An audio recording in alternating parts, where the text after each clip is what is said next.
Dumba Jumden de Java da Jumba Yandava Zobe Sanje Rigba da Shamsu Demba Devara Sheva Jigden Jemba Jebu Deve Galo Jurva Lana Meva Lada Menamje Dumba Sanje Jumden de Pejava Shaja Dubala Jaze Lo Jodo Jazo Je Wo Dumba Jumden de Dijin Sheba Cha Jumba Yandawa Zombe Sanje Riwa Da Jabzo Demba Devara Sheba Jigden Jemba Jebu Dube Kalu Jurwa Lana meba lada menamje domba zanje jumden de pejava shaja tuba la jazel chudu jazo che wo domba jumden de dishin sheba cha jumba yandaba zobe sanje rigba dan shabso demba devara sheba jigden jemba jebu dube kalu jurwa Lana meba lada menamje tomba sanje jomden de pejawa shaja toba la shazel judo jazu oje o sanje judan soje shonam ala Jangju bado dane jazu oje dagi chushin jebe sonam anje Drola penje sanje drubara sho sanje chodan soje chonamala Changju bado dane japso che dagi chushe jibe sonamanje Drola penje sanje drubara sho sanje chodan soje chonamala Jangju bado dani japso che dagi chushin jibe sonam anje drola penje sanje drubara shos.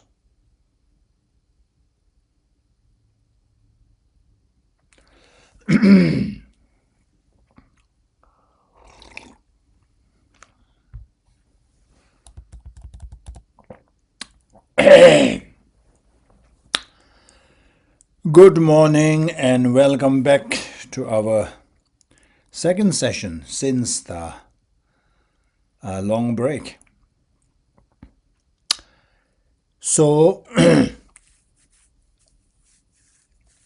we have been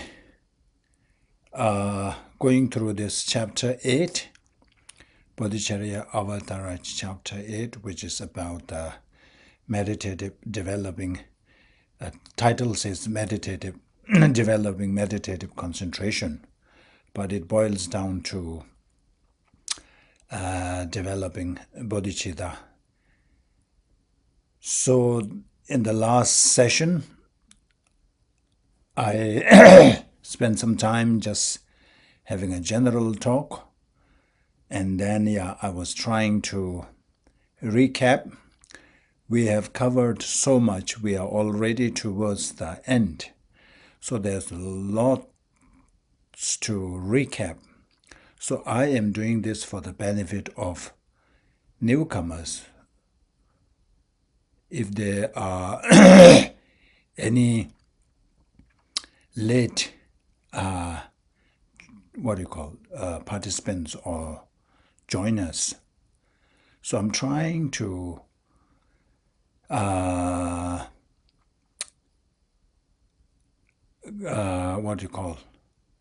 give some overview of what we have discussed so far, but it is so vast that it is quite a challenge. And when you go through all the lines or stanzas that we have covered, and it feels like everything seems very important, so it is very challenging to select which are the ones that need to be highlighted. So anyway, I randomly kind of picked a few stanzas that we have discussed before, and I will attempt to recap as much as I can. So,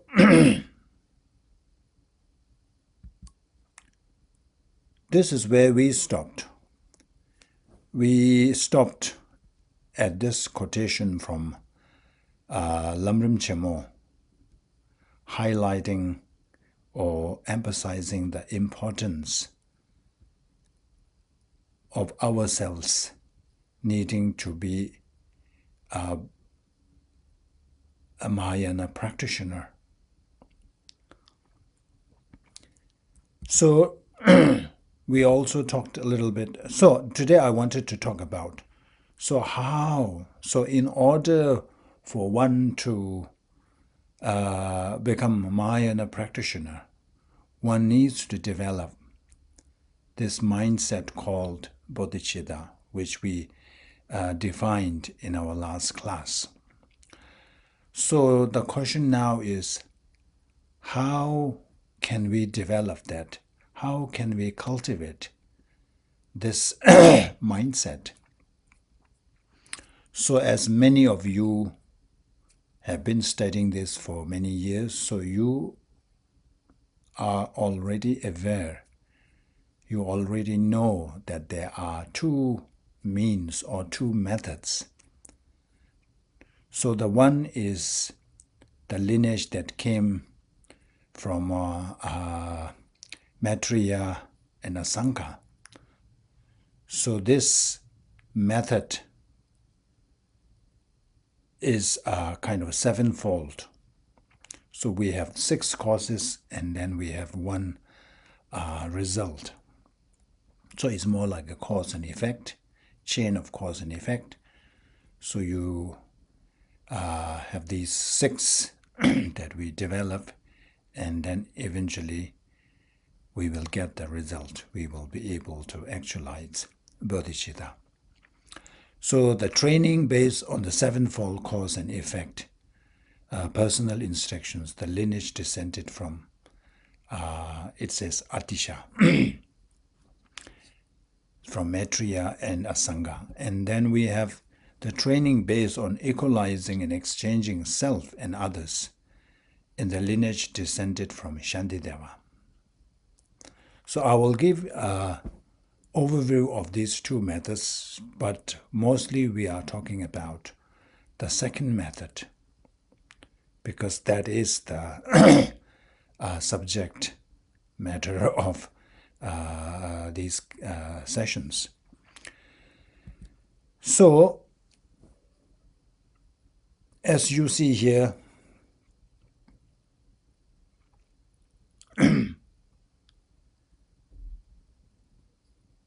we have these 2 different types of methods, so all leading up to Buddhahood.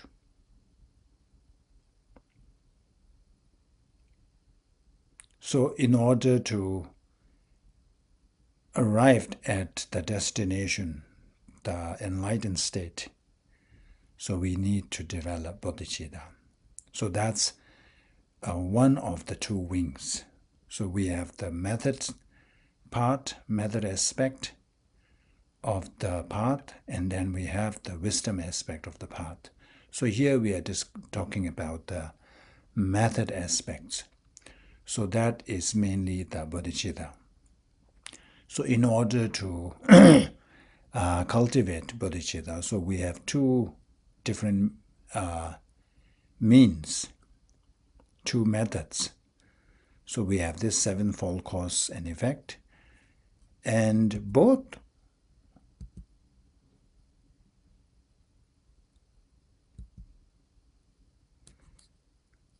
so this is the one. In order to achieve Buddhahood, we need to arrive at this superior thought. In Tibetan we call Laksam. So this special mindset is the one that is determined, that is committed to taking the responsibility on one's own shoulder, after witnessing that other sentient beings are undergoing so much pain and suffering, and after deciding that developing this strong wish to alleviate such pain and misery, then one takes upon oneself the duty, the responsibility to eliminate all that suffering. So that's what is called that superior thought. So in order to develop or come to this superior thought, or arise this superior thought within oneself, we need to develop compassion. So you can see the causal link. And then this compassion will only arise, this great compassion will only arise when you have this loving kindness. Here the loving kindness is this sense of endearment, that you cannot bear to see all the sentient beings, any sentient beings, undergo suffering. So at the moment, we have this sense of endearment, but this sense of endearment is only targeted to a very small group, maybe to your family, maybe to your very close friends, especially your children. We have this. The mother would have a strong sense of endearment towards one's child. Or father would have that same kind of sense of endearment to one's children. Especially if you have only, if that is your only child. So imagine if we are able to develop that kind of sense of endearment, that kind of loving kindness, where to all sentient beings, where one cannot bear even a 1 minute of others undergoing suffering, and one is willing to trade in anything to alleviate that pain. One is willing to sacrifice.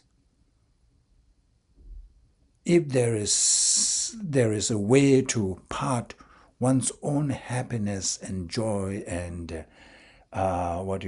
free of all this pain, one is willing to do that. That is what you call the sense of endearment. So when you have that kind of sense of endearment towards all sentient beings, then naturally compassion arises when the person perceives anybody, other sentient beings, suffering or undergoing misery. Then this wish to alleviate that pain of the others naturally arises.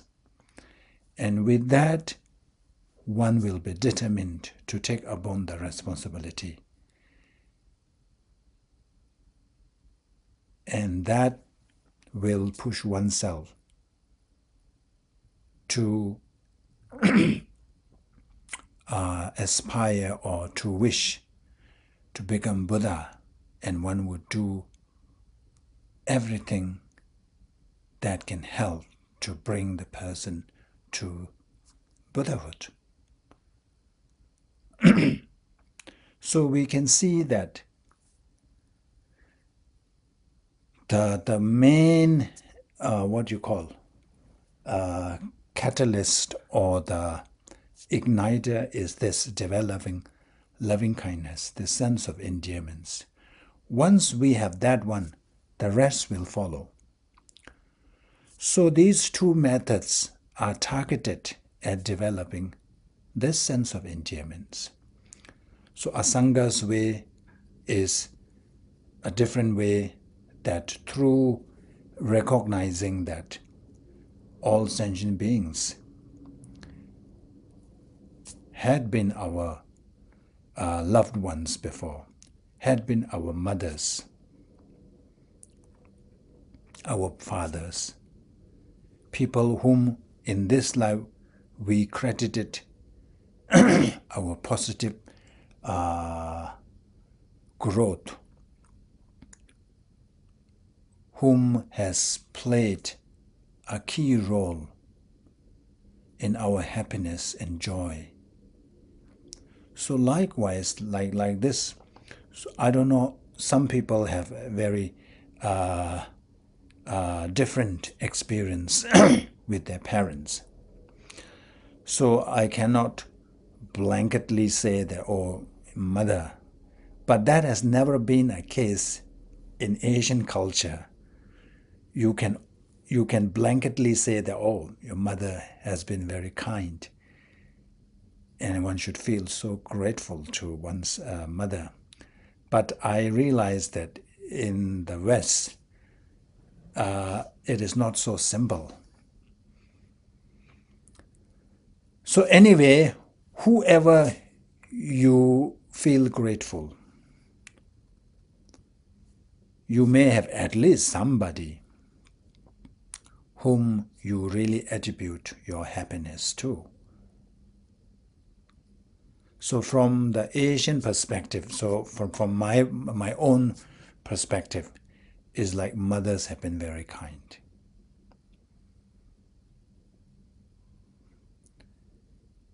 They have made lots of sacrifices. And maybe it is a different culture. So in Tibetan culture, so when a mother gives birth to a baby, we don't have, during our time, we don't have any diapers. And we know, our practice is that the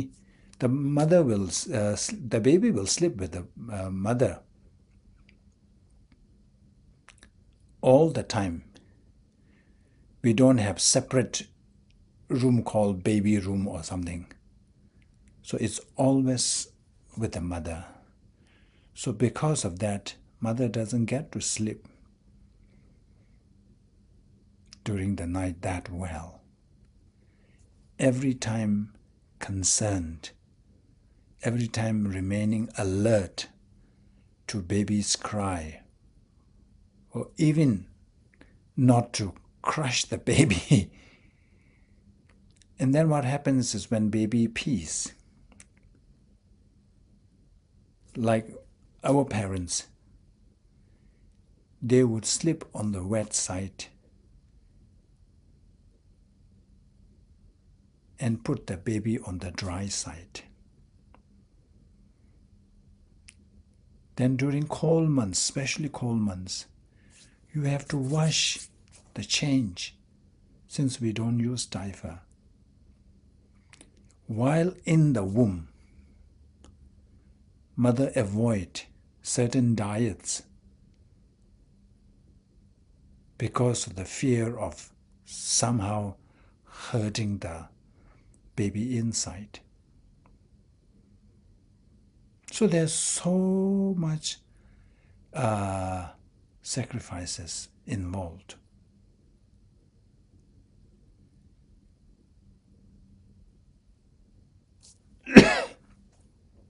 So anyway, so that's the one way. So when we recollect the kindness of our mother of this life, and then when we, what is the word? when we apply that to all the mothers in the past, one of the rationales why every sentient being had been our mother once, if not millions of times, is that we have taken countless lives, indefinite number of lives, and during that time we need someone to give birth. It cannot be just one mother being our mother again and again and again. It has to be somebody, because of the even that the time doesn't work with just having one mother. So it takes turn. So if you have this number of times of taking birth, and then you have all these other number of sentient beings there, of course, it is possible. It is, believable that at least all sentient beings had been our mothers. So if you had a very positive experience or positive relationship with your mother in this life, then it is very easy to apply that. The way my mother has been kind to me in this life, the others in my past life must have been. So that's how we develop this gratitude, this sense of repaying.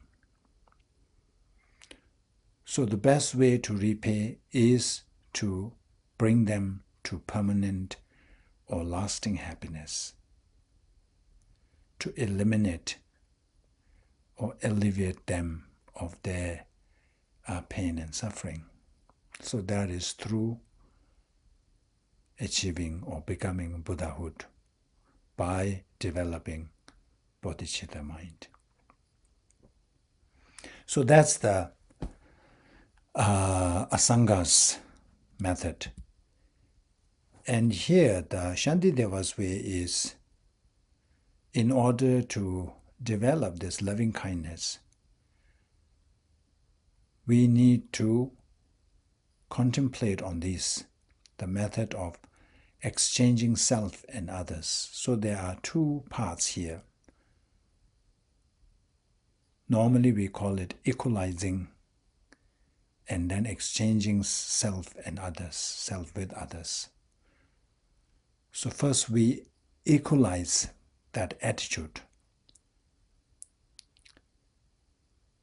At the moment we have this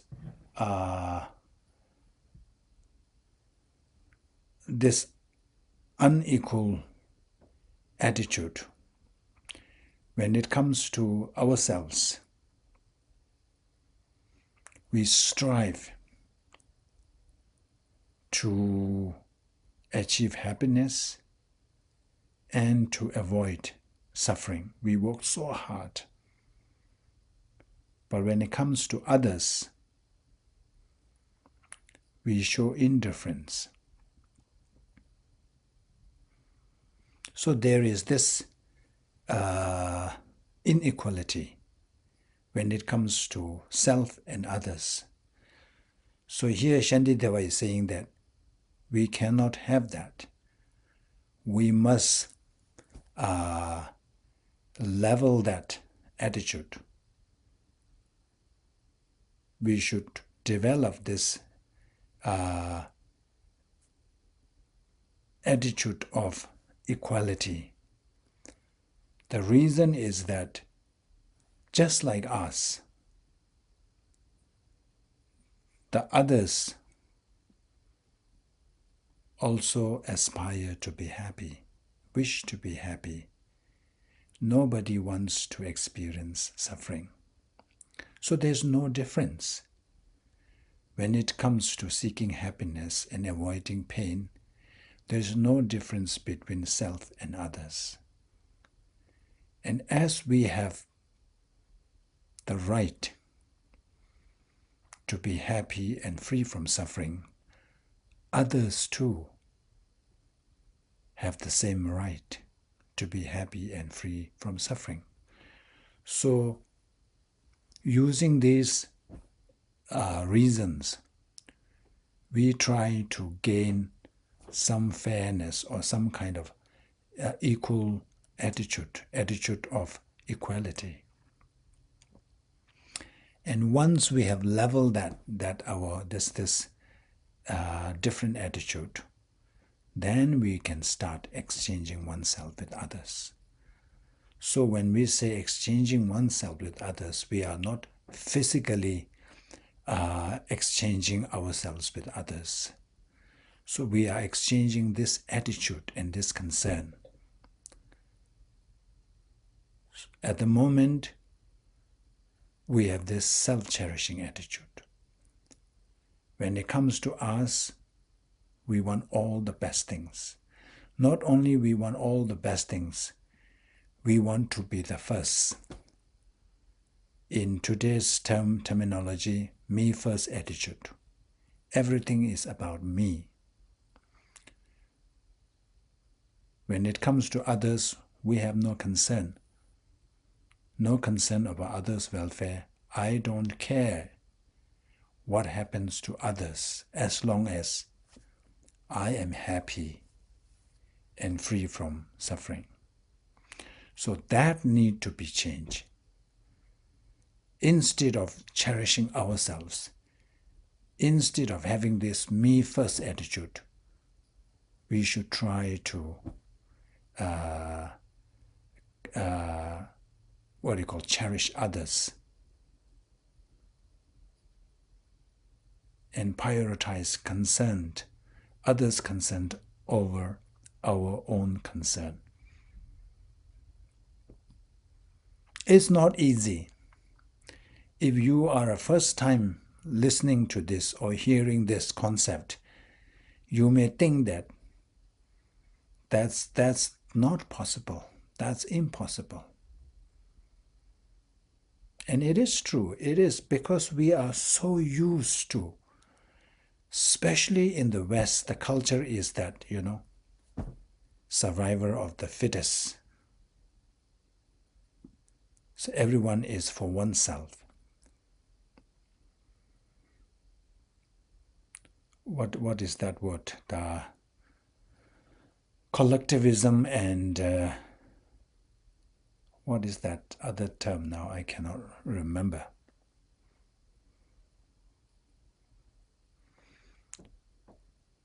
So it is very, very, very challenging.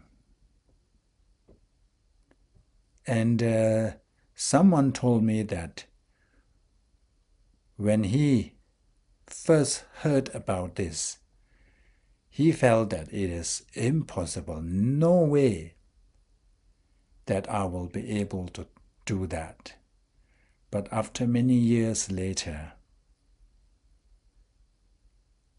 the person told me that, oh, now it makes sense and it is not impossible. So if you are one of those who feel that, oh, this is impossible, I don't blame you. But still keep your minds open.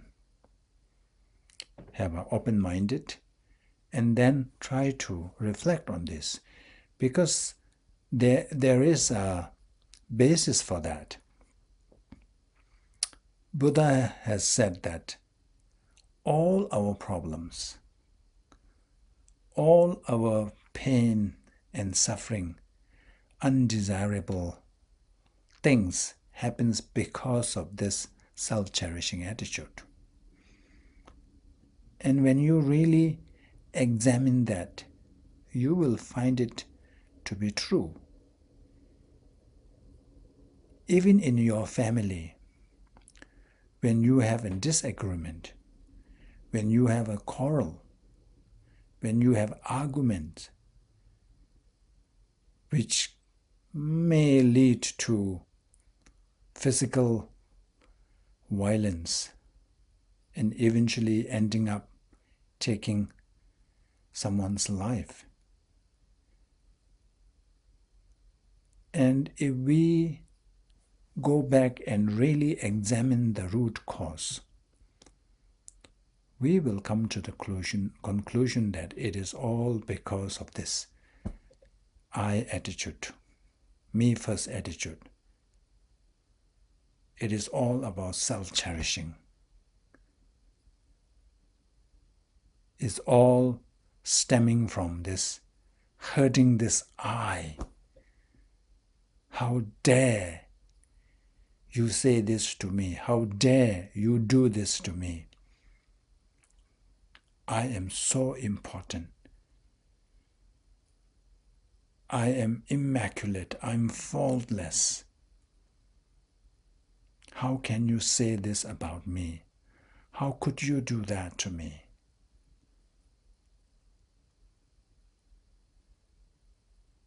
So in this kind of situation, we realize that instead of putting our concern and ourselves as the most important thing, but if we are able to put other person's concern and welfare as the priority, then there is no room for any argument. There is no room for anger. There's no room for jealousy.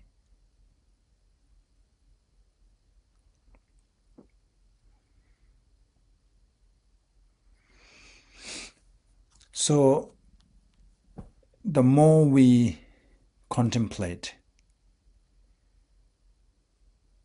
on the reason, the more we become convinced. Our conviction and understanding will, reach a new height.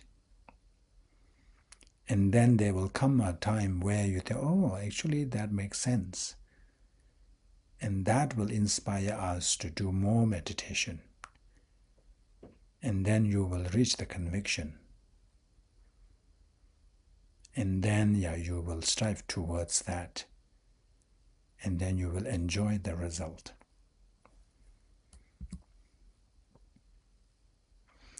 So here, this is how we can try to develop this equanimity or this impartiality.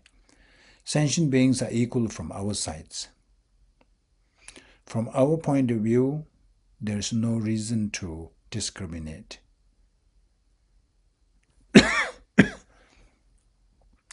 Sentient beings are equal from their side. From their side, all same, wanting happiness, not wanting suffering. So same, from our side, there's no reason to discriminate, since all have been our mothers one time. If our reason is that, oh, that person has caused me harm in this life, that's not a reliable reason.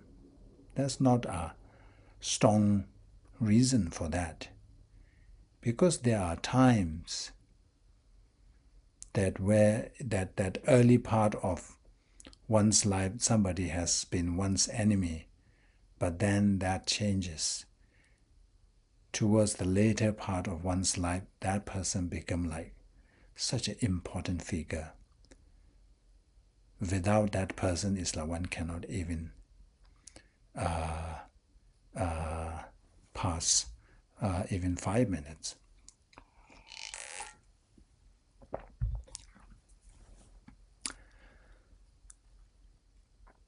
And then most important thing is contemplating on the faults of self-cherishing thoughts and benefits of other cherishing attitude. So the Shantidevas, the chapter 8,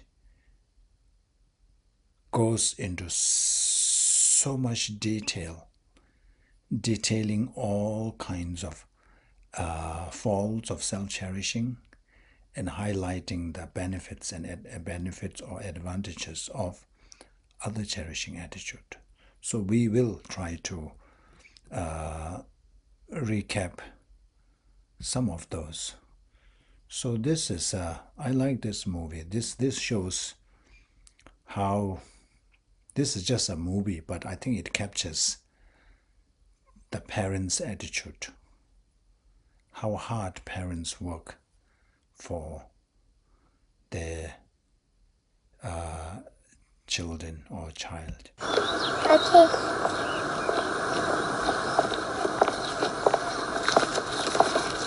Daddy is the sweetest daddy in the world. Daddy is the most handsome, the smartest,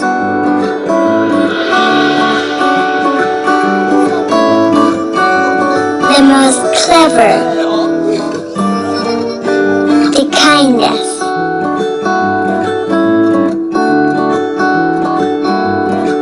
He is my Superman. Daddy wants me to do well at school. Daddy is just great, but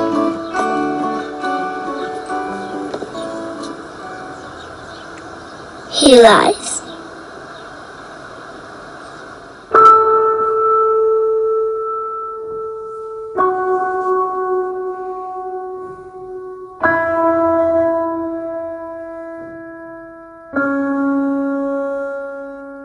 He lies about having a job.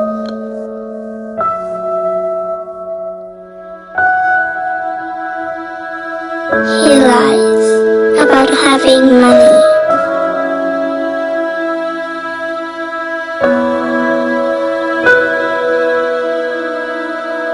He lies that he's not tired.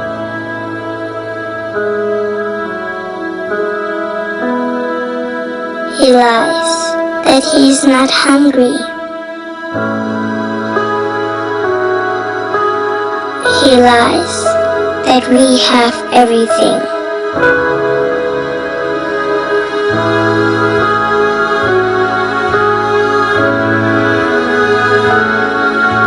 He lies about his happiness.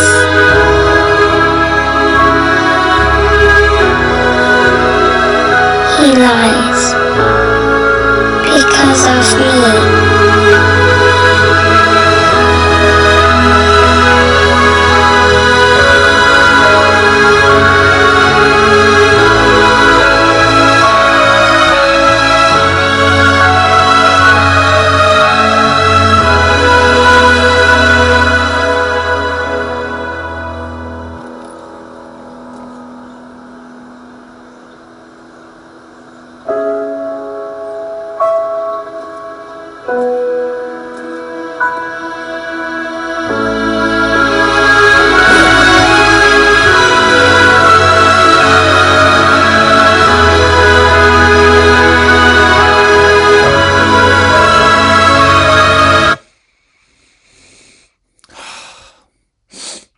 So I think those who are parents can relate to this. I have watched this so many times, and it never fails to stir some emotions. So anyway, so that is to help contemplate on the kindness of our parents or any parents, and thereby then we what is that one? There is a term.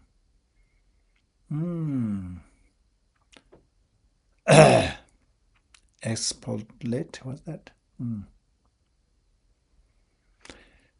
That we apply. We use this as an example, and then first, of course, we have to really develop this sense of gratitude towards this life's parents, or anybody who has been an important person in our life. And then we using that, then we can extrapolate. Is it? Extrapolate. I think that is the word. Extrapolate to other sentient beings who had been our mothers or important persons in our life, in our past life. So thereby develop this sense of endearment towards all sentient beings. So now coming back to Bodhicaryavatara. So Bodhicaryavatara has 10 chapters. So this is how it is divided into. So we recite this prayer. May the Supreme Jewel Bodhicitta that has not arisen arise and grow, and may that which has arisen not diminish, but increase more and more. So the first 3 chapters, the benefit of awakening mind, confession of our negativities, and then generating or adopting the awakening mind, that comes or falls under the category of developing or cultivating the bodhicitta that has not arisen. So in order to arise bodhicitta, we need these 3. First, we need to see the benefits, the reason for developing bodhicitta. So that's the chapter 1, which extols the benefits of bodhicitta. And then in order to develop bodhicitta, it needs to be supported. If we have so much negativities, then it is very difficult to cultivate that. So in order to develop bodhicitta, so on the one hand, we have to lessen all that heavy negative karmas. And then on the other side, we have to increase the meritorious aspects. So we have to do virtuous things so that we have enough merits to really bear that mind, that precious mind. So that's how the second chapter talks about purifying the negativities. And then the third chapter is how to adopt that, how to take the precepts or take bodhicitta, to develop, to have this commitment in developing bodhicitta. So these 3 comes under the first category, that is those beginners who have not developed the bodhicitta. These are to help us, facilitate us in generating bodhicitta mind. Once we have generated the bodhicitta, then we need to be very mindful of our actions. So that's conscientiousness. So we have to be always watchful and do the right thing. Whatever is in violation of bodhicitta, then we should not. In short, we should be abandoning all the negativities and cultivate all the virtues. So when we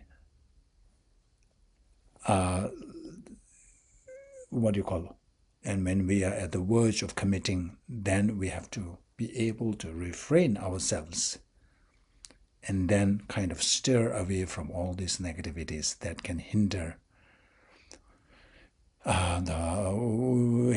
or that can be a violation against this mind that we have just generated.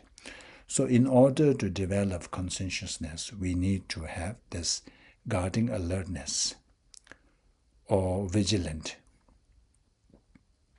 We have to be very vigilant about our thoughts, our actions. So with the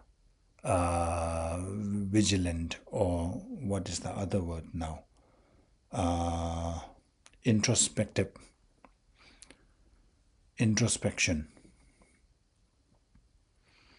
watchful introspection. With that, we will be able to be having this kind of acute alertness. We will be able to maintain this conscientiousness. And then another big enemy of bodhicitta is anger. We have to be very, very mindful of not losing our anger, our temper, our cool. So for that reason, the perfection of patience, the importance of patience, and how to develop patience, how to tackle anger. So that comes under the to preserve that mind that is already generated, and may that which has arisen not diminish. So to prevent diminishing that mind, so we need to have these three. And then finally, to increase, to progress further, so we need the perfection of zeal. So this is a perseverance. We need perseverance. So perseverance here is not just putting effort. It is really first understanding the benefit and then finding joy in what is joy in what one is doing. So this is the difference. This is the key thing, the joy in what you are doing. So if you have joy in what you are doing, then you don't feel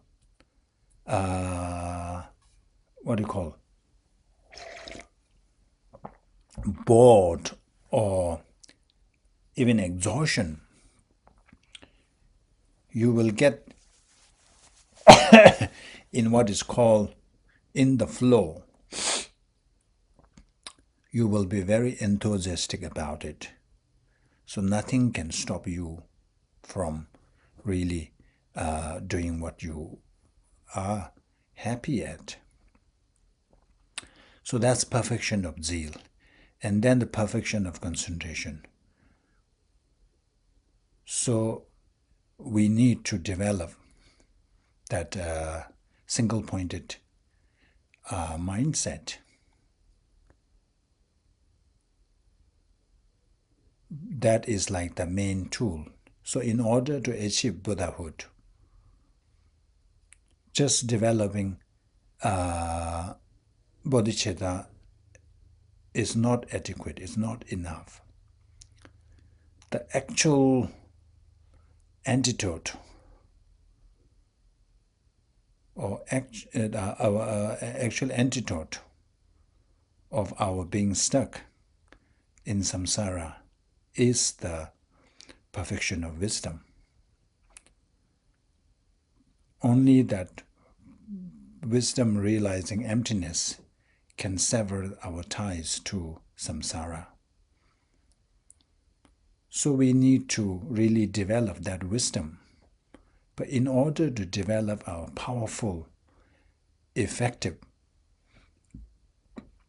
perfection of wisdom, or wisdom realizing emptiness, we need to have a steady mind. So for that, we need that single-pointed, so perfection of concentration. So that's how the chapter is divided into. So you can see that all these chapters are so important. That's why it is called the Guide of Bodhisattva's Way of Life. You need all these. So this is a very comprehensive tool in first developing the bodhicitta mind, and then sustaining that, and then eventually improving that, developing that, and finally really making it perfecting that mind. And then the 10th chapter is dedication. So whatever merits we have cultivated through all these, through engaging in the Bodhisattva's way of life, through all these practices, then one dedicates merits. So this is all about how best to dedicate our merits. So that's the 10 chapters of Bodhicaryavatara. So now let's quickly go through, we don't have much time, let's quickly go through this recap so that next session we can just start from where we stopped. So this is upon developing zeal. So this is the first stanza of this chapter. So this is the reason why we need to develop this concentration. Upon developing zeal in that way, so that was chapter 7. So in the chapter 7, it talked about developing this perseverance, the zeal. So upon developing zeal in that way, one should stabilize the mind in meditative concentration. Because since a person whose mind is distracted lives between the fangs of mental afflictions, so mental afflictions are always there, waiting for a chance, waiting for opportunity. They are always waiting that we lose our vigilance and our alertness and our mindfulness, so that they can creep in and take over. Since a person whose mind is distracted lives between the fangs of mental actions, that's why we need to develop that meditative concentration. With bodily and mental seclusion, distraction does not arise. So the first easiest way is to distance ourselves, isolate ourselves from the world. Distraction does not arise. So when we are, this is suggesting that we lead a life of solitude. So that's why the practitioners go all the way into the jungle, in the caves. So for the beginners, this is the best way, because being a beginner, we have no much control over our mental afflictions. So any little what do you call trigger can give rise to mental afflictions. Since we have no control over it, so the easiest and most effective way for the time being is to lead a life of solitude. With bodily and mental seclusion, distraction does not arise. Therefore, upon renouncing the world, one should renounce discursive thoughts.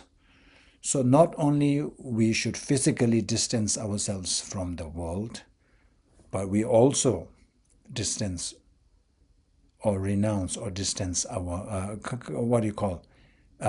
watch our mind. So we may be living in the jungle where there is nobody, but if we are not watchful of our minds, the mind is busy engaging in the world, busy traveling here and there, and taking part in all kinds of things. So that doesn't help. So not only body needs to be secluded, our mind also needs to be secluded. So that's what it begins. That chapter 8 begins with that.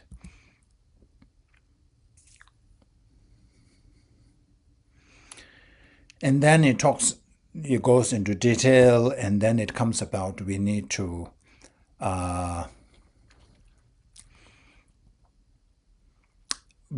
identify what give rise, what triggers our distractions.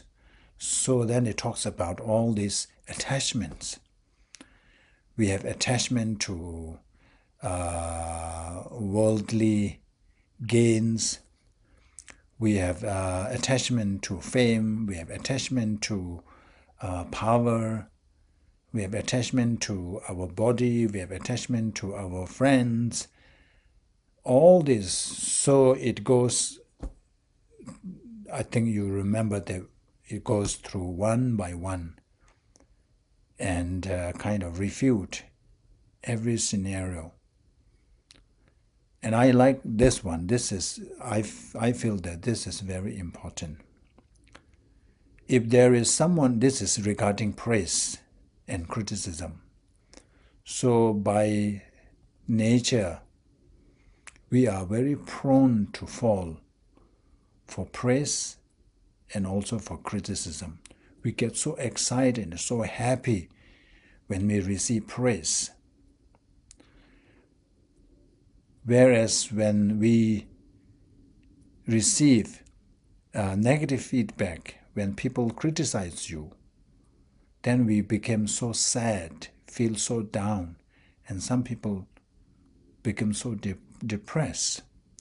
So I feel that this a very easy, short, one stanza, but which has really a profound effect. So maybe it is helpful to have this kind of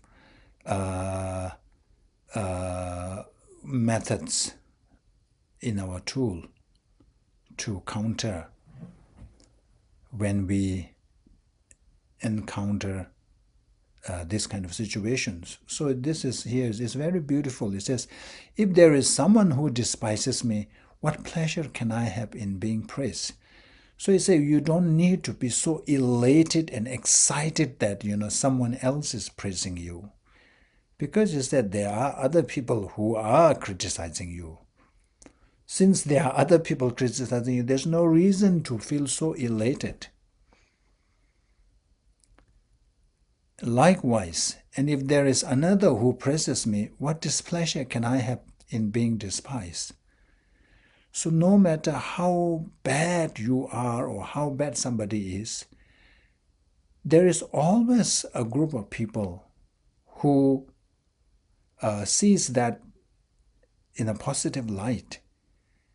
And there are people who are praising that particular action or for that person. So let's say if you feel that one time you receive some negative reviews or somebody criticized you, and when you are feeling so bad, this is the way to use it. Or since there are other people who praises me, who likes me, why should I feel so low and depressed by one or two people saying these things? So this is a good one to have. What I'm saying is this is a very handy one to have in your toolkits. And then it talks about having in such ways as these thought about the excellence of solitude, I should completely pacify distorted conceptions and meditate on the awakening mind. That's when it leads to the awakening mind. So Shantideva, until that time, talks about all those, first identifying the sources of our attachment, and thereby this attachment leads to distractions, and then extols the importance of living a life of solitude. So that having in such ways as these